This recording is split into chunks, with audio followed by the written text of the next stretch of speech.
fight over President Obama's new immigration policy goes beyond just here in Washington and Congress. Arizona Sheriff Joe Arpaio is now suing the president over the changes, and so are officials in Texas. And Oklahoma's Attorney General also promising to sue the administration. All three say the president basically is trashing the Constitution. Well, joining us live, Oklahoma Attorney General Scott Pruitt. Mr. Attorney General, thank you for joining us today.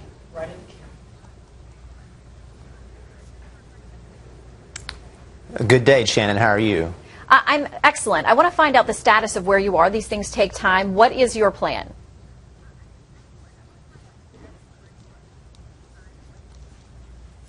Well, presently, with the president's executive order, now we have individuals in the state of Oklahoma that are subject to deportation, that he, in fact, has suspended that, and now they are lawfully present in the state of Oklahoma, which triggers state benefits, state welfare, state health care related benefits, and as such, the state has been injured. You know, it's very curious, Shannon, that the president waited until after the election and before the next Congress to take this step. If he thought he had this power, and to deal with this very compelling issue, why did he wait until after the election to engage in this executive order? So we are evaluating the executive order, taking appropriate steps to initiate a complaint to hold him accountable for his unlawful activity.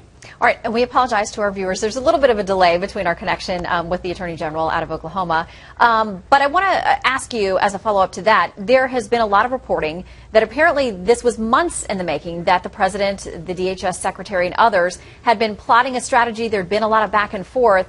You mentioned the timing, but it sounds like the President has been planning on doing this for a very long time.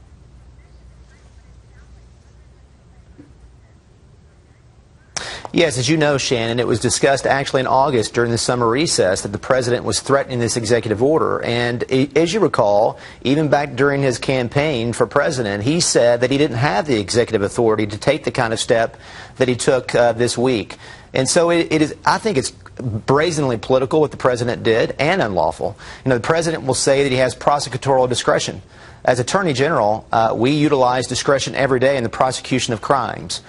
We determine that on a case-by-case basis. That's not what the president did here. The president has exempted an entire category and class of individuals from deportation. That is unlawful. It breaches his authority under the executive branch and takes authority away from the Congress. And I also want to ask you very quickly, while we have you, about a case now pending before the Supreme Court. It challenges the extension of subsidies that make Obamacare and health care more affordable into states that did not set up their exchanges. We've seen a lot of videos surface from one of the architects of Obamacare, Jonathan Gruber, and he said back in 2012, I think what's important to remember politically about this, if you're a state and you don't set up an exchange, that means your citizens don't get the tax credits or the subsidies. The IRS decided to do that anyway. The Supreme Court's going to hear the case. You have also filed trying to get Oklahoma to also have its case heard at the same time. What are the odds you think you'll be able to make that case at the Supreme Court?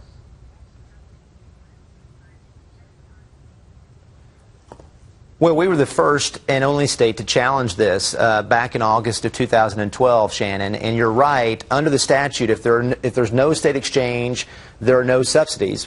But also, if there are no subsidies, there are no penalties that can be assessed against your employers in your state. So this was a huge consequential decision that states made across the country. And the IRS did, in fact, ignore the wishes and the decisions of 36 states.